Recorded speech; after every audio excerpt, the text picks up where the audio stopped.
is essentially a denoising problem. Okay? So the way I like to think about the Weiner-Z problem, so this is the Weiner-Z problem.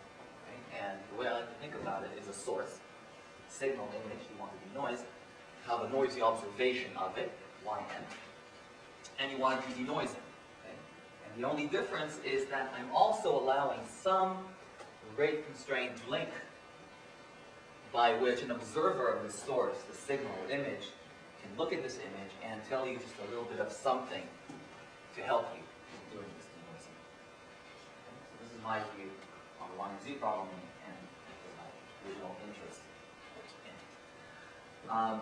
So, as I know that many of you now know, so assuming as I will, henceforth, that X and Yn are IID drawings, Xi, Yi are IID drawings from a generic drawing distribution Xy, the fundamental limit, the fundamental rate distortion trade-off for this problem was characterized by Weiner and Ziv. And what they have shown is that the minimum rate that you need to achieve distortion D on this end, okay, and distortion D from the reconstruction here at Xn, is given by this minimum of the difference of mutual informations between X and W, and mutual information between Y and W, where the minimum is over essentially all of conditional distributions W given X,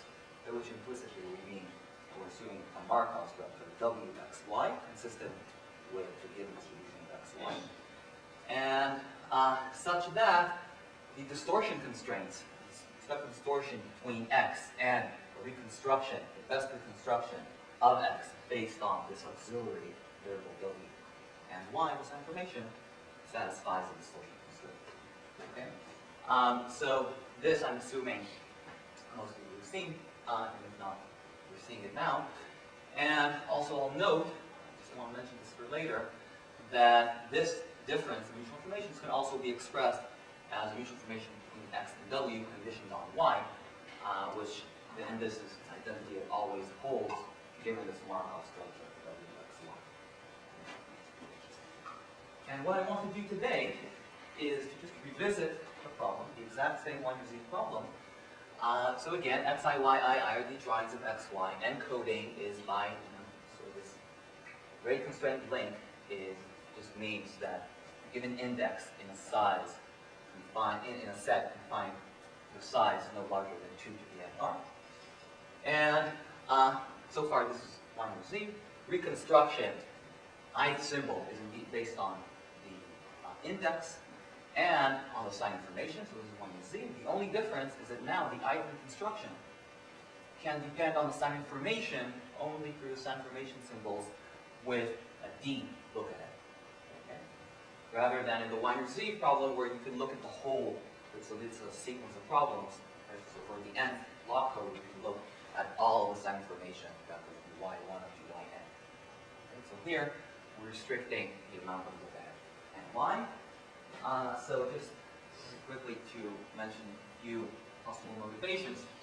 Perhaps the most concrete one is sequential and limited delayed source coding schemes. So quite generally, take all the models for the zero delay and sequential and delay limited source coding schemes with sign information. They can sign information only at the decoder. You can always, it's really always a special case of the following formulation. An encoder is given by a sequence mappings, really, where E at time I takes the source with some possibly look ahead into a code symbol, UI, and that lies in a set of some finite cardinality. And then you have a decoder, which is really a sequence, DIs, where DI gives you the reconstruction time I, which is usually a function of code symbols with perhaps some look ahead and sign information with some look ahead. And then, so this is a very general formulation. For this problem, usually log the size of the cardinality where the ith code symbol takes value is considered the instantaneous rate, and so the overall rate is just this sum here. And what's very easy to see is that any system of this type is in the family. So for fixed D, okay, regardless of the value of L and M and these sequence of encoders, decoders, such a scheme is in the family that we allow. Okay, why? Because at the end of the day, xi hat, the reconstruction, is going to depend on these code symbols, which, there you can see, this constraint are going to lie in set no larger than 2 to the nr. So the reconstruction depends on the source only through some function of it that's confined to a set of size no larger than 2 to the nr, and the sign dependence on sign information is exactly as we allow. So any scheme in this family is a subset of the family that we allow, and so our converse results will apply to any scheme in this family, and what we're going to see on the positive side, that the direct part, to achieve fundamental limits, you can in many cases achieve them in schemes of this type, which arguably are more realistic. So that's one motivation. Another is, again, taking this denoising view. So if I think of the denoising view of the problem, that I'm really doing denoising with some great constraint linked with just a little bit additional information about the image that I'm trying to recover, then given this index, what's the decoder doing? It's a denoiser, okay? And so our problem, let's say D equals 0, corresponds to the filtering part. Okay? Positive D is what's known within the literature as smooth. Okay, and of course, this is very practical. Let's say you have a target, you're viewing it in real time, you want to track it. So then we're talking about a filtering problem. You want to track a target, and you have some description rate about its trajectory. So this is exactly the kind of problem that we run. A third motivation is perhaps more fundamental, depending on your point of view, more kind of Shannon theoretical, is to kind of broaden our understanding of the duality between source and channel code. So the Weiner-Sieve problem is generally regarded as the source coding analog of the Gelfand-Pinsker problem of channel coding with state information at the transmitter. Okay, so Weiner-Sieve, where you have non-causal dependence on the site information, is again it's analogous to Gelfand-Pinsker, where you have not where the transmission can depend non-causally on the channel states, for those of you who are familiar. And so, and the Shannon channel is like the Gelfand-Pinsker channel, only the dependence of the channel inputs on the state is on the channel state information and only causal. And so our problem, here this Weiner-Sieve causal site information, so our problem for D equals 0 is, I would argue, exactly the source coding analog of the Shannon channel. Okay, and so it's interesting, and we're going to see that when we characterize fundamental limits associated with this problem, it's going to indeed have some at least qualitative similarities with the channel coding problem. And on the other direction, what we're also going to be able to do is take our source coding results for positive D and apply them to obtain results that I think are new for the channel coding analog, namely for kind of Gelfand-Pinsker coding with state information at the transmitter with some positive fixed limit. So, and then one last word on motivation is that I would argue that our formulation, let's say for the case D equals 0, for those of you familiar with the causality notion of Newhoff and Gilbert, where you restrict where the restriction is really only in terms of the dependence of the reconstruction on the source sequence, rather than on the overall delay. Again, those of you who looked at it know that there's a distinction in source coding between causality and zero delay. So I would argue that our formulation is exactly the Newhoff and Gilbert notion of causality for the presence of sign information. But again, don't worry about it. So let's get down to business. So I'm recapping, and okay, this is what we're going to do first. We're going to consider, until further notice, strict attention to the case D equals 0. Okay, so again, to recap, xi, yi, drawing of xy, encoding is by giving an index instead of size 2 to the nr. Reconstruction, exactly as in liner z, only dependence of I reconstruction on this information is only through y up to time y. Okay, so that's what we're going to be looking at in further notice. And here's the theorem for this setting. The rate distortion function for this case is given by the minimum mutual information between x and w over exactly the same set as, the minimum is over exactly the same set as the minimum in the wider Z problem. Okay, namely, over all conditional resolutions w given x, okay, so all Markov w x y, satisfying the distortion function.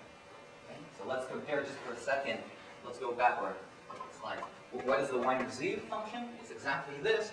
Only here I have subtracted mutual information in between y and w.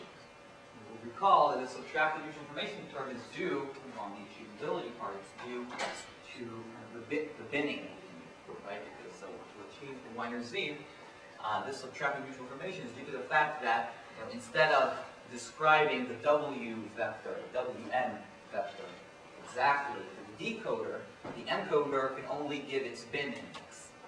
If it had to describe this w exactly, it would need this many bits for source symbol. Okay? But instead of describing w, it could describe only its index. So, and that's what allows us in Wiener Z to get this reduction in the necessary rate, and which is this subtracted information. So what we see here essentially is that the binning is it's out of it. Can't do this binning, and so here the achievability here is quite trivial. Okay? All you need to do is to describe the wn vector, to take the achievability familiar with from Wiener Z, and now it's much simpler to achieve this thing. It's clear, right? And just describe wn. What you need is mutual information. So achievability here is easy. What's not surprising is the fact that you can't do it better. But just for achievability, let me just say one thing. If you look at the achievability argument, so again, what you're going to do is describe. The encoder describes wn exactly.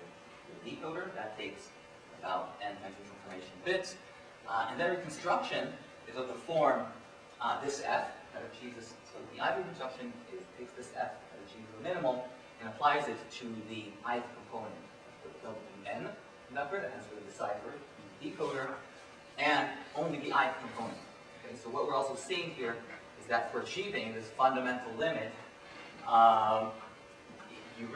the reconstruction, not only does it depend, so, excuse me, when the reconstruction is confined to causal dependence on this information, then it doesn't need the past information. So if you will, this kind of analogous to other situations some of you may be familiar with, given this restriction to causality, then if I don't allow you to look into the future, then also suddenly the past becomes independent. Which again, if you're a probabilist and you see this thing, you say, oh, trivial because it's IID. Components are ID, but as information theorists, we know very well that other signal components are very relevant for achieving fundamental limits, even when you have time. So the more surprising part of this theorem is the converse. Usually I don't like to go through converses and talks because they're mysterious and long and don't give you too much, but here I can't resist temptation because the converse is so simple. So let's just go through this.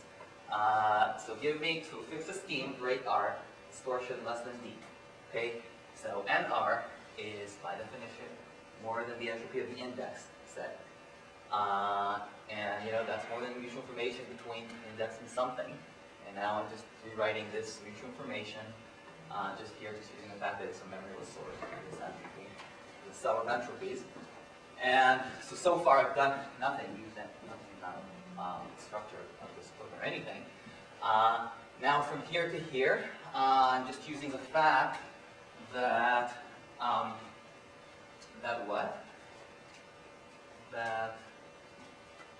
xi, t xi minus 1, and t yi minus 1, I claim is a Markov chain.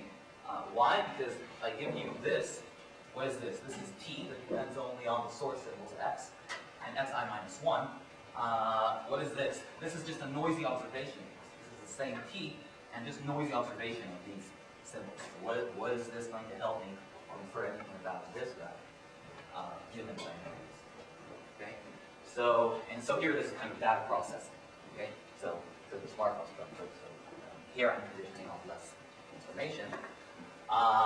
And then here, this is just by denoting this thing by WI. Okay. And by the way, note that this is true also for Weiner Z. I see nothing here about salad, but the decoder, the input. So this is true for Z. So far, so good also for Weiner Z. So wait a minute, I'm almost proving this converse for the Weiner Z problem. What's going on? So here's where it would fail for the Weiner Z, because here, so I'm saying, okay, so this is mutual information between xi and wi. This, I claim, mutual information is lower bounded by the rate distortion function that I just defined. And why can I say that? Because, okay, what I need to convince you. So it's clear, first of all, so in our problem, the reconstruction, xi, right, by definition, is a function of the index and the sign information symbols up to time I, which by this definition of wi is a function of wi and y at time I. Okay, so the reconstruction of time I is a function of the wi and yi, okay, where also note that wi, xi, and yi are a Markov triplet for a similar reason. So again, recall, this is t y I minus 1. Okay, so it's clear. So again, it's clear. What is this? T depends only on x. I'll tell you something on about what xi is. What is a noisy observation of xi going to help me confirm anything about this? So, okay, so we have everything. Xi has a function of wi and wi xi yi. Markov triplet, and of course xi yi. Just to give a generic pair xy. So this is exactly the constraint set. This is usual convexity. We're using to show convexity of that function that we defined, and this is because the code, by assumption, satisfies the distortion. So that's it. That's the converse. And so one thing we need to note here on duality, already that we see, is these are some qualitative similarity. So let me recall for the Yale factors. Oh, what? Oh, this? Yeah. Thanks. Okay, thank you. So this is the Gelfand-Pinsker capacity, the state information, non-possible, non-transmitter. It's a difference in mutual information. And this is a Shannon capacity, so it's a mass over difference in mutual information. Again, have you seen it? Have you encountered this in your course? No, the channel stuff. No. Okay. Okay. So those of you who may have seen this know that for the channel stuff, the Gelfand-Pinsker capacity is a difference in mutual information, and is a max. The difference in mutual information is the sham capacity is a max only over this first term. And this kind of looks similar to what's happening here. Our Weiner Z is a difference in mutual informations, whereas our problem here, the subtracting mutual information term, disappeared. But this is just as far as the analogy goes, because really the way I view this difference is not that here all of a sudden the mutual information disappeared, but that here it's a different maximization. Here you're maximizing over joint distributions on U and S, and here it's just on distributions where U is independent of S. So it's really, so this difference here in the channel problem is due to a difference in the constraint set of the maximization. Because here when you have independence U and S, then mutual information between U and S disappears then. Whereas in our problem, the minimization is over exactly the same set.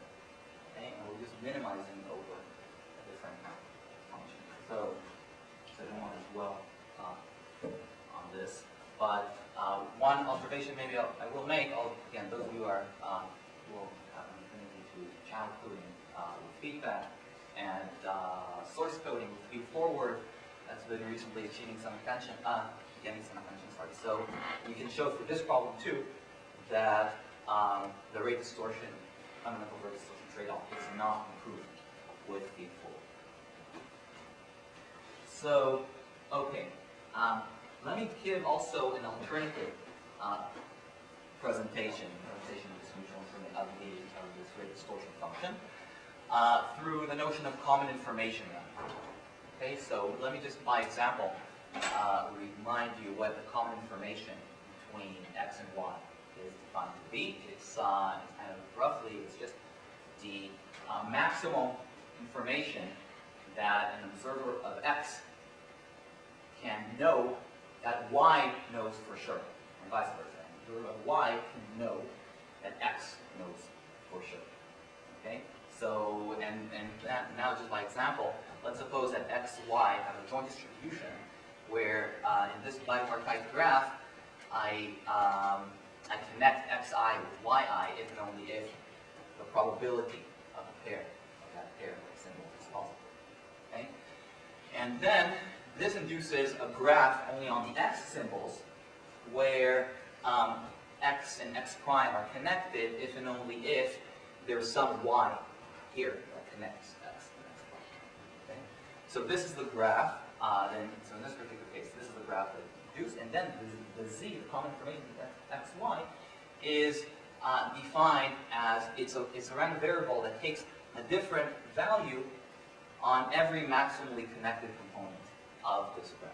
Okay, so in this particular case, here's the bipartite. If this is the bipartite graph, this is the g that it induces, and so with z, the common information here is a binary variable, assuming one value on these symbols and the other value on this symbol, okay, on these symbols.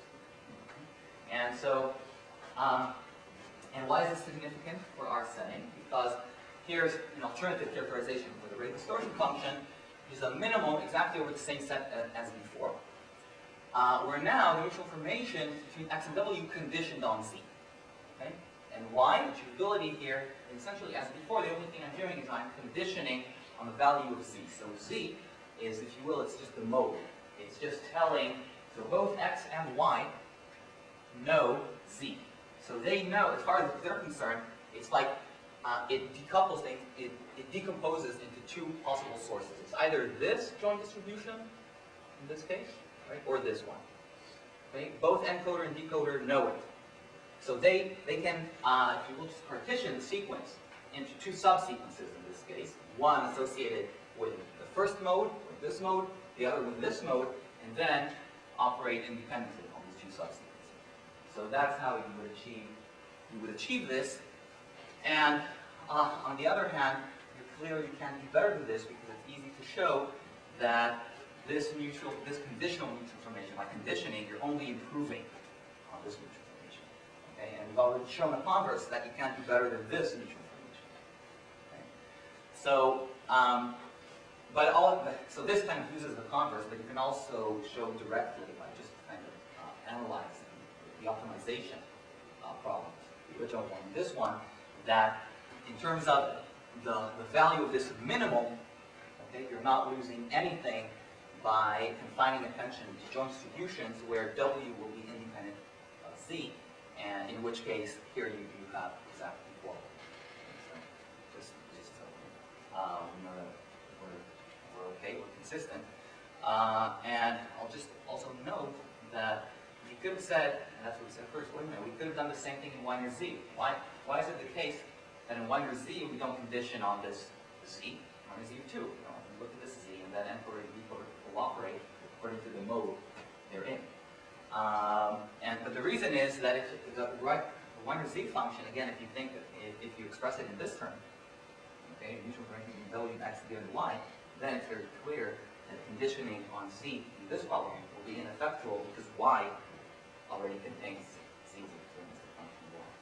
So, okay, so this is but in our problem, it's really effectual, and what it allows us to do, if you want to actually compute this function, is it simplifies the problem because it couples it into subproblems where you need to condition on various possible values of Z, and then solve a simpler, smaller subproblem, and then just define it. And so we'll see why this is nice. But in any case, so we'll see this soon, but let me just now show you two examples. Two are classical, every Shandy-Wright problem that you solve. We always need to kind of do explicitly the two classical examples. So the first is the doubly symmetric binary source. Okay, so x and y are both binary. X is Bernoulli half, okay, going through a BFC, a crossover probability, and y is the output. Okay, so, or vice versa. Okay, so y and x are both Bernoulli half, probability that x equal y is delta. Okay, so here's the rate distortion function for our case. We let d equals 0.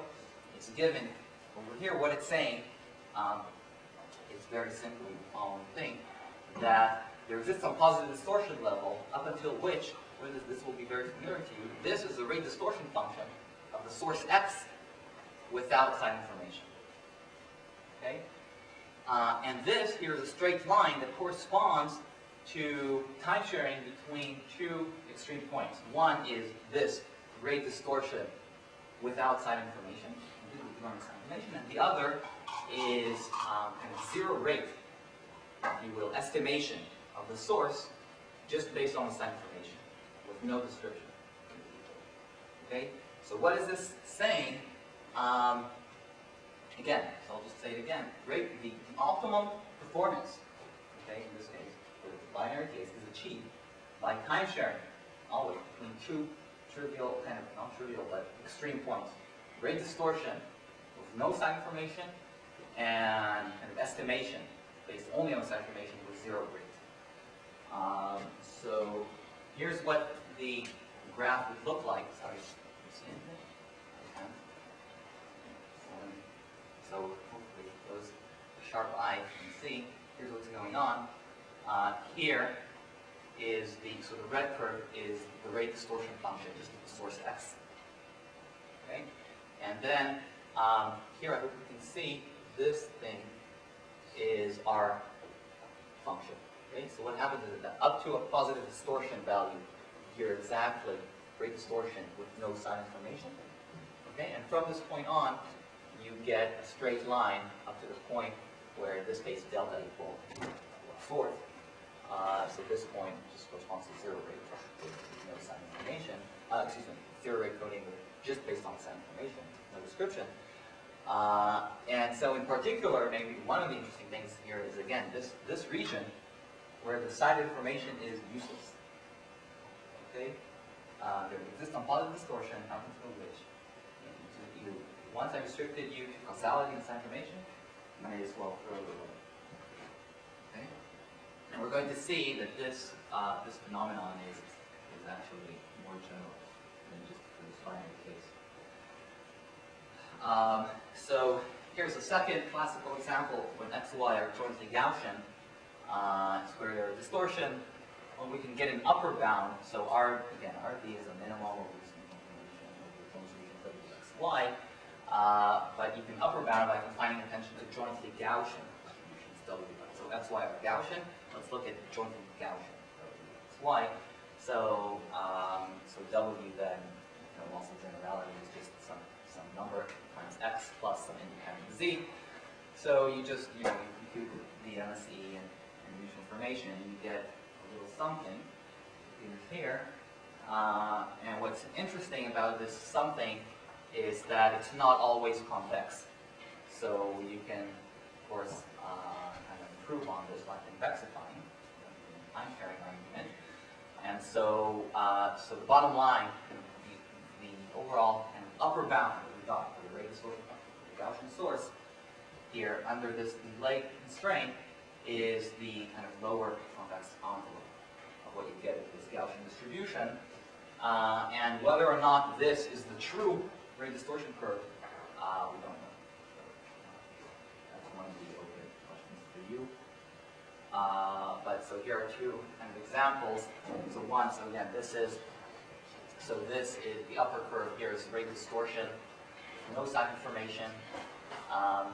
The lower curve is R of x given y. And sign information is on both sides available, which, as we know, is equal to R1 in the Gaussian case. And this curve in the middle is the curve that we get. So this is in the case where, this is in the region where the curve that we get is already convex. There are regions where it's not convex, so you can kind of convex it. Okay, so we get that this is rate distortion. There's no side information. I can't see anything. Okay, sorry. So here, down here, there's the R1 to Z curve, the R of X to Y. Here is our curve, and here's convexified. So here, so bottom line, this is what we get. Again, we don't know whether this is the rate distortion function. So, okay, let me now try to specialize into Tsachy Weissman, okay? Namely, diminishing probability of error. So one. That interpretation that you gave in terms of the common information. Yes. The W, the minimizer in the expression you wrote down, is that achieved by the W with the largest entity? Let's put it this way. You're not going to lose by that. Yes. You can find attention to, let's say, W, which is uniform on a finite alphabet set on which you know it indicates its values in the calculator, at least for the finite alphabet. So, but yeah. I mean, it's a technical issue. So okay, so in the Tsachy and Wolf problem, again, same story. Okay, encoder decoding based on index and y time I, and now a rate R is achievable if the probability that making a reconstruction error at xn is not equal to xn goes to 0. Okay, and we're going to let R lossless, forget the substrate. Lossless source coding with causal side information. Okay, so that's going to be, that's the best obtainable rate. So what is it? Well, so let's try to think for a second. Let's try to generate a conjecture. Okay, what do we know? We know that if I had, without the restriction to causality, right, we know what Wolf tells us, we can actually achieve this, achieve h of x with 1. On the other hand, we can definitely achieve h of x by disregarding this information. So, so where are we? So what is the truth here? Let's consider 3 trivial cases. Maybe give us some insight. Well, what happens when x equals y? Almost surely. Well, then these equal to knows x, so we need 0 rate, of course, which is also the conditional entropy of x given. Okay. So that's good. When x and y are independent, of course, y is useless, so we get h of x, but this is also h of x given y. So, okay. And here's a situation where x is given by u and y, where u and y are independent. Okay, so our decoder already knows y, so of course you don't need to describe this. It knows nothing about u, so we don't need to describe u. I'm going to take h of u, which of course also h of x given y. So in these kind of cases where we can trivially infer the value, this looks very optimistic. We can get this h of x. Unfortunately, what we're going to see that this is the exception rather than the rule. And we're going to see, okay, so so here's the theorem, so we can get kind of this fundamental limit as a minimum. It's exactly the same minimum. It's, you know what, it's just the rate distortion function I showed under Hamming loss evaluated at d equals 0. Okay, that's what we get. So again, the converse is just the original problem.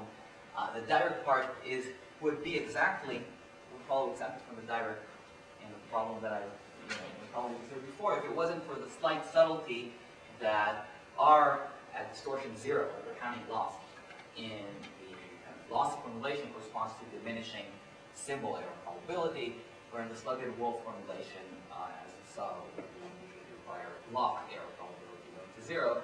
So the achievability is a little bit more, you need to be just slightly more careful. But other than that, it's just the original rate distortion. But But the bottom line is that you get the original rate distortion function at distortion equals 0.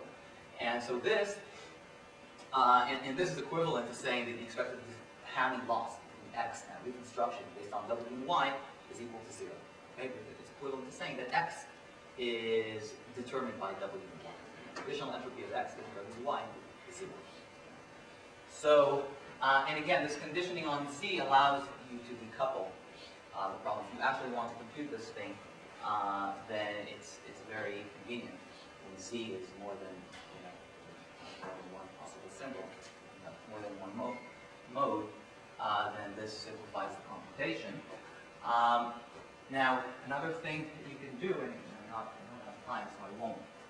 Let me not go through this at all, but just say that what's very easy to show is actually something a little more general, which implies that the value of this thing, okay, depends on the joint distribution of x and y only through the distribution of x, and on the conditional of y given x only through the graph G that it induces. Okay, and so in particular only through the bipartite graph of positivity relations between x, y. Okay, so once you make this observation, here's something that's very easy to conclude from it, that when the source, so let me write this when I want to emphasize the dependence of this on the joint distribution like this, what you can show is that the minimum rate we need, unfortunately, is h of x. Okay? The second, that the graph G is complete, and in particular, the graph is always complete when p of xy satisfies the positivity condition. When the joint distribution of xy satisfies the positivity, the bipartite is complete, and therefore G is complete. So under this seemingly rather benign stipulation, this positivity condition, unfortunately, you're way over. Again, the sign information is useless. Okay? The column function is the only trivial one, right? Exactly. Column information here is a trivial one, and what's more important is that, but I mean, this is not enough, because you can have that be trivial and yet, let's say, the bipartite graph have a lot of structure. But here, again, when you have this positivity condition, unfortunately, you're over here. What's also interesting to note is this kind of discontinuity at the boundary area of the simplex. We've seen that if you don't have this positivity condition, let's say in the case when x equals y, then you're at h of x equals y. The second you have this positivity, you're already here. And so this discontinuity, I think, is interesting because it's the first time I see a discontinuity of this type arising in a classical Shannon theoretic formulation with diminishing probability of error. Because note, our requirement was diminishing probability of error. It's not, so there are problems in zero error source coding, zero error Sloppy-Wolf, and zero error channel coding, where these kind of graph theoretic notions arise, and everything depends only on positivity. So that we know, but there, the formulation of the problem requires zero probability of error. And our requirement was diminishing probability of error, and yet these graph notions arise, and here is discontinuity of the fundamental limit in distributions. Okay, don't ask me how this happened, but this is just to make the point here. I wanted just to make the point that I'm looking on the Z. This is just an enumeration of all the possible configurations, or all possible equivalence classes of configurations of graphs up to, for nodes up to a size of 4.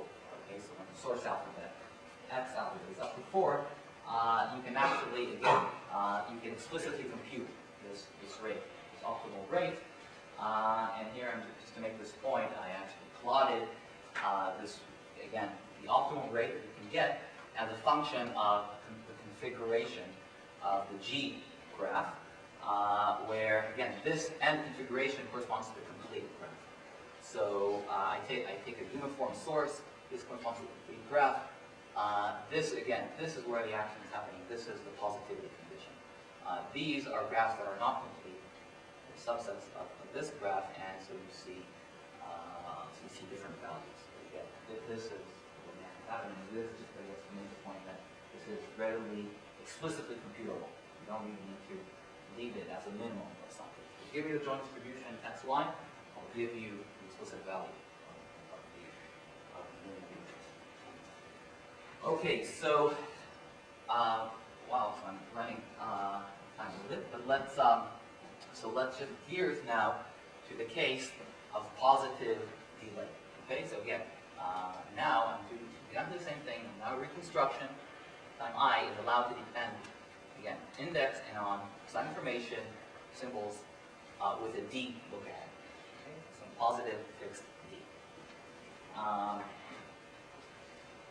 So here's something that you can define. You can define, so for every D and every K, you can define a minimum user information between a source K tuple, okay, xk and W. Again, over all joint distributions, W given xk such that W xk yk is a Markov.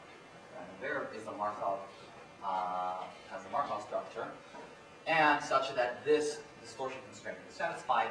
Here, what I have is I'm starting from 1 up to almost up to k minus d. You see k is going to be larger than d. And so in here I'm looking at functions of the form that uses W and uses sign information with look ahead. Okay.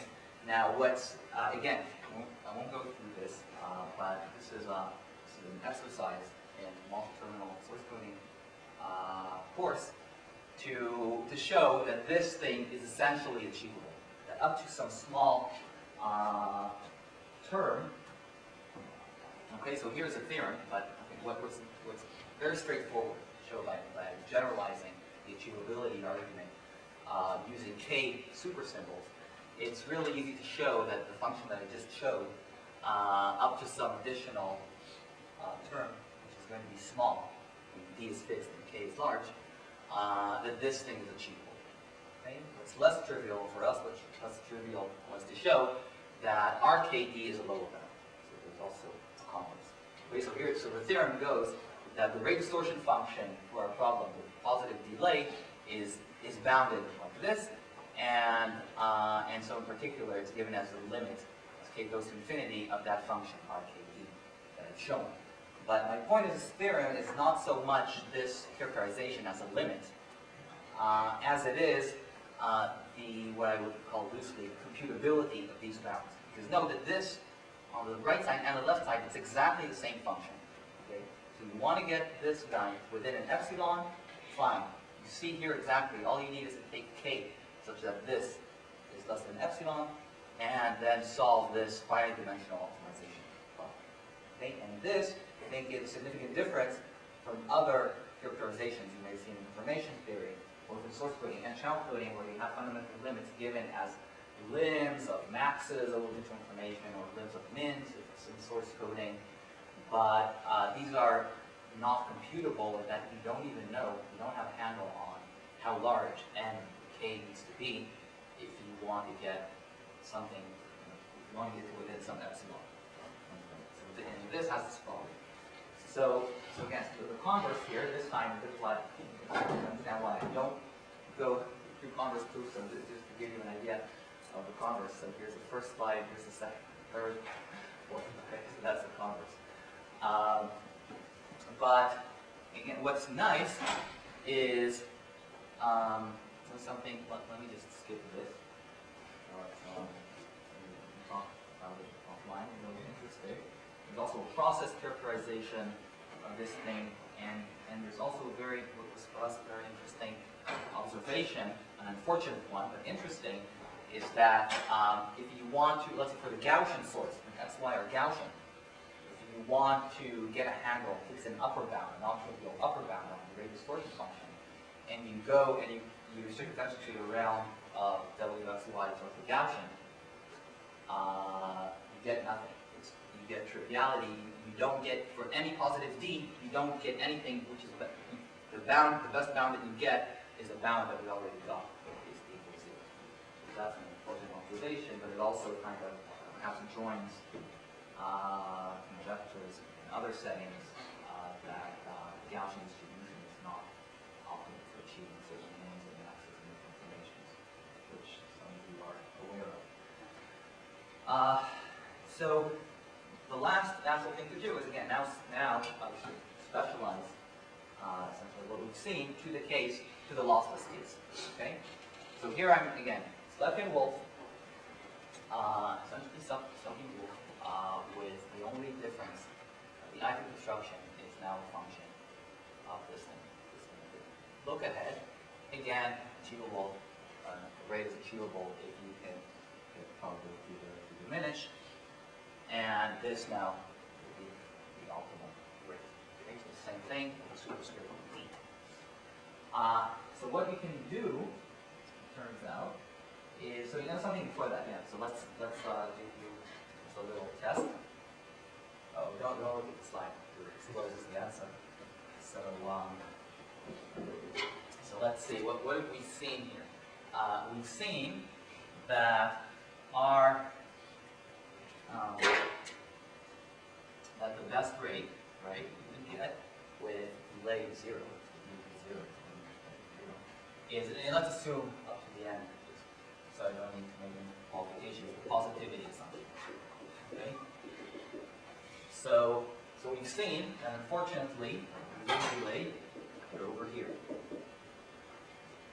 Right? We know that it's stuck in Wolf. We don't have a restriction on delay. Where are you? Anyone?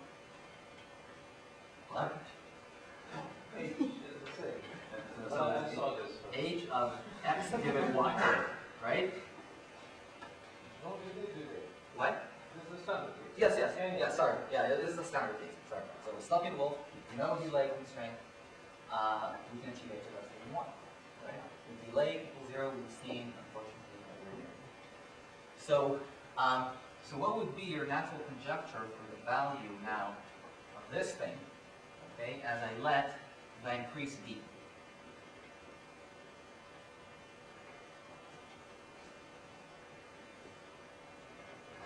Okay, well, at least our initial conjecture was that, you know, as you increase d, we're going to get from here to here. Okay, so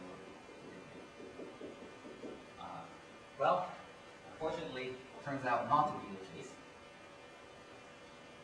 Okay?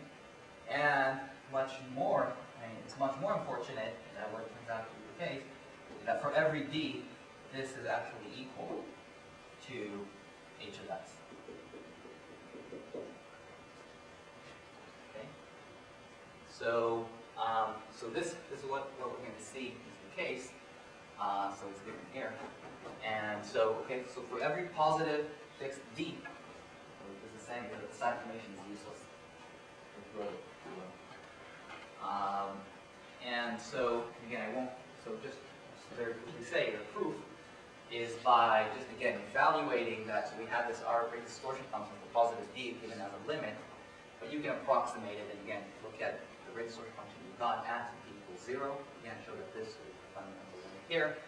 So you can also approximate it, but what you can, for the completely general case, but again, here too, it's very easy to deduce that this fundamental limit for delay d, positive delay, whatever it may be, depends on the joint distribution of x, y, again, only through the distribution on x, and through the bipartite graph of the positivity, which is between x and y.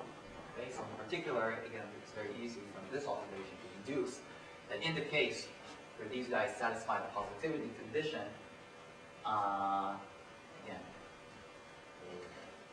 What's the equation for?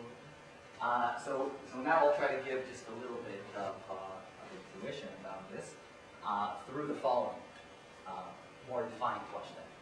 So, don't get distracted. So we've seen these two.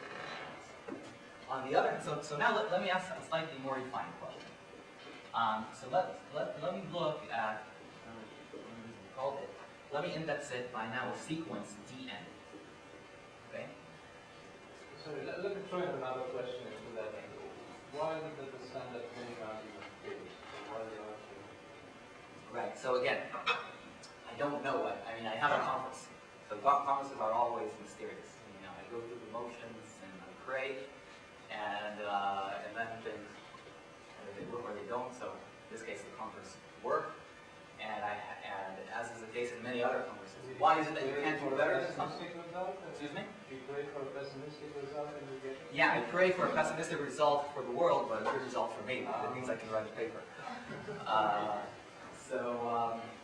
So the bottom line is that in conferences, you know, if they work, a lot of times, you know, we're bewildered. It's like, okay, why is it that you can't do better than this? I don't know.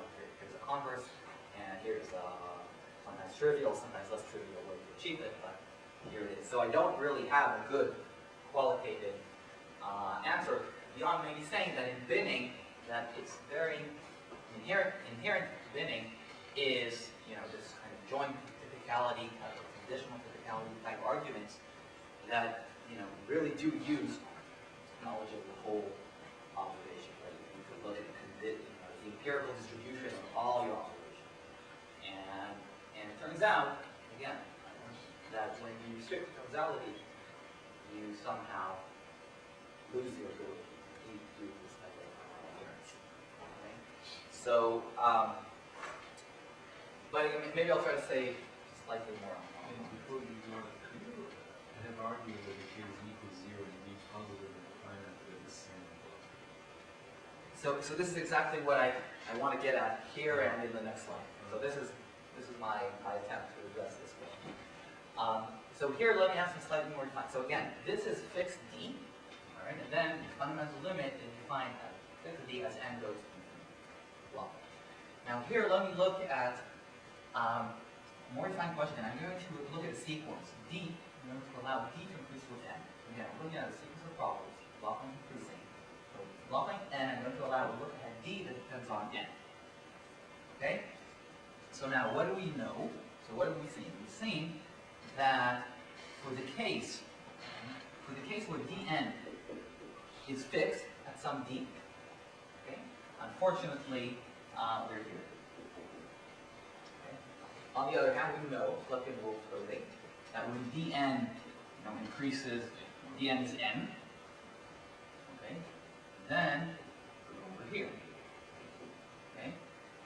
Now, I'd like to claim, so it's clear, right, that if you let d increase sufficiently rapidly with n, then you can get points that are here. But what you can actually show then is that for every rate r, okay, any rate r which is larger than this h of xy, okay, you can achieve it by letting the delay increase like a constant that depends on this r times log n. Okay. So for any rate, so you can go gracefully, if you will, from here to here, okay, by letting d increase logarithmically with n, with a constant that will depend on the rate that you want to achieve. Okay. This does not yet fully address your question, but this is going to be the next slide, but this is the first step to make this bridge. Okay, so you can go gracefully from here to here, but this is the right, regime. Okay, and the way to prove this is very easy. So the way to prove this is by a kind of error exponent. Okay? So all you need, again, the error exponent is like a rule as it is for count coding unknown, unfortunately, but you can get lower bounds on the error exponent. So here's a random coding error exponent that's easy to derive. But the point is that you have an error. So a closed Fleck-Wolf problem, you can show that at any rate above h of xy, okay, not only do you have sequence of codes that with diminishing probability of error, but probability of error diminishes with some positive exponential rate. So what you can do then is sort of very easy to use this argument to show that essentially I'll be even more explicit. So if you give me any lower bound on the true error exponent, so in particular this random coding error exponent here, don't worry about its form, is known to be a lower bound, then here letting C of R be 1 over this arrow exponent, okay, it's not hard to show that that you will get diminishing probability there. Why? Essentially by just by concatenating selected wolf codes of length d. Okay, so you have right, you have so you're going to have your whole sequence of length n. You're going to use selected wolf codes of length d. Okay, you know by the error exponent that here, so for every sublog, you have probability of error about e to the minus length of the sublog d times the error exponent. Okay, and by union bound, you know the overall probability of error is upper bounded by the number of these guys, which is n over d. So it's very easy to see here that if you let d increase like this, where the constant here is magnitude d over r, then you're finding the diminishing. So, in particular, this of course also says that h of x given y itself is achievable, provided that d increases more than log. So this is the way you bridge from here to here. And now, in further attempt to address your question, let's also try to consolidate these observations with, again, the positive distortion question. So, again, I'm not going to take much longer, I promise. So bear with me just a little bit longer. Don't look here yet. So, so what have we seen, basically? So here's something you can show, again, not hard. So I'm going to assume row Hamming. Okay, row is Hamming laws, finite alphabet. Okay, so I want to look at, so we have R minor Z, in this case, at 0. What is it? It's consistent with the selected wolf. Okay, so it's h of x being 1. Now, we know by these observations, again, I'm assuming positivity, that for every positive d, Rd at 0 is h of x. Okay? For every d. So, that is for second. Now, independently of this, what you can also, I think, easily believe me of, is that for every positive distortion, we also have the following relation. Rd at d, as you increase the delay to infinity, is equal to R minus Z at d. And why? Because by definition, what is an achievable great distortion pair in minus Z? It's what you can get by a sequence of block length of increasing n. Okay? So a block length, so instead of increasing n, think of it as increasing d. Again, we're going to concatenate blocks of length d, okay, to achieve, as d becomes large, I can achieve this blocks of increasing d. Blocks of increasing d are a subset of the speed that they allow, the delay d. So, so this is definitely lower bound to what we can get with blocks of length d. Okay, but again, you know that with these blocks we can get this. So this is definitely better. Okay, so what we're seeing here is a kind of sensitivity to the order of the limit. What we're saying here is that, so over here, if you now here take, so look at this relationship, okay? If you take here the limit, as the distortion goes to 0, you get, this of course continues to d, so R1 is 0 is h of x given 1. Okay? On the other hand, if you look at this thing, for positive distortion, okay, we've seen that this guy,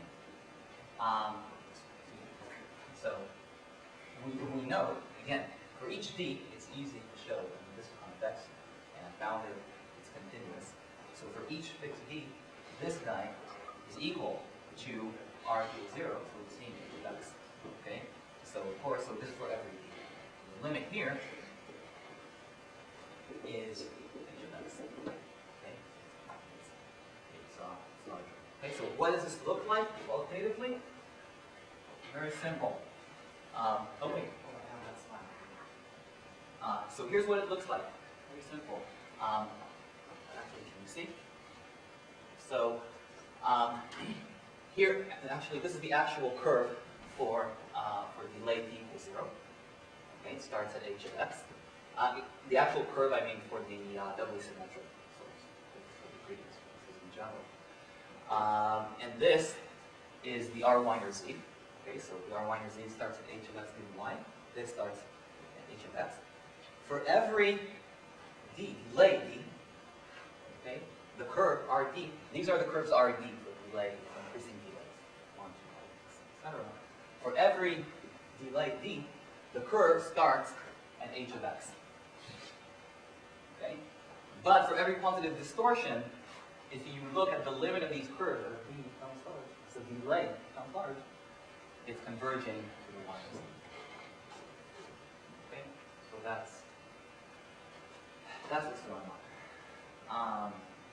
So, okay, I'm taking too much of your time, so I'll just again mention for the channel coding guys that what we've done here, you can get analogous type results for the channel problem, with state information known as the transmitter with a finite look ahead, which again I think, to my knowledge, is the first computable characterization of the capacities of this setting.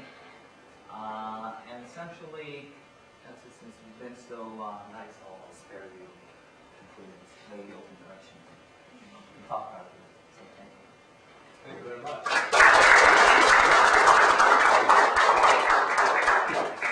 Questions? The question was this continuity something that surprised you? Well, of course, what are you surprised by is some subjective. Yeah, it's surprising. Yeah. In others, you had expected that the schema would commute. Right. In particular, again, our conjecture to begin with was that the Stephen-Wolf regime for the lossless case, as d becomes large, okay, as d becomes large, you will get a Stephen-Wolf.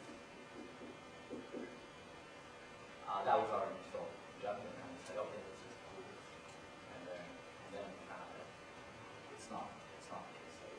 So yes, but again, but whether it's surprising or not, I mean, that's some people would say, tell you, listen, it's not that surprising to me because you limit the delay, then all of a sudden you can't do binning for some reason. Well, you gave part of the explanation.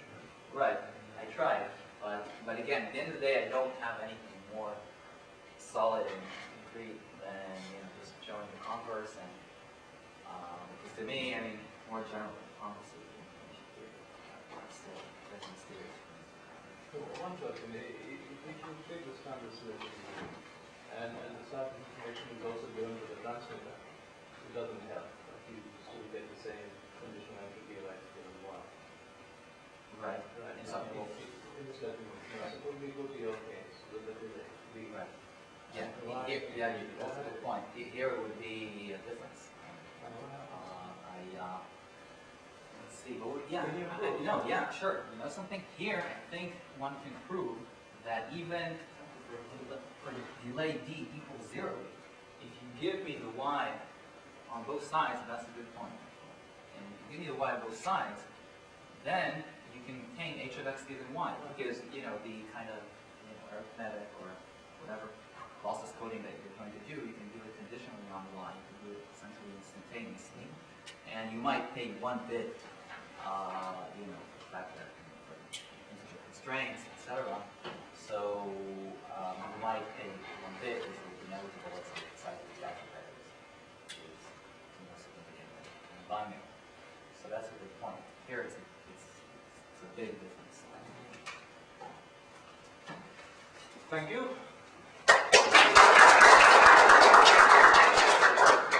There's a round table at discussion at 2 o'clock. Right. And That's fine. it's a small table, but it is. Not exactly that. I'm sorry? Not exactly that. It's not exactly round either. So. Oval, It's kind of like this. but no edges. No No sharp edges. No, you're fine. Thank Thank you all.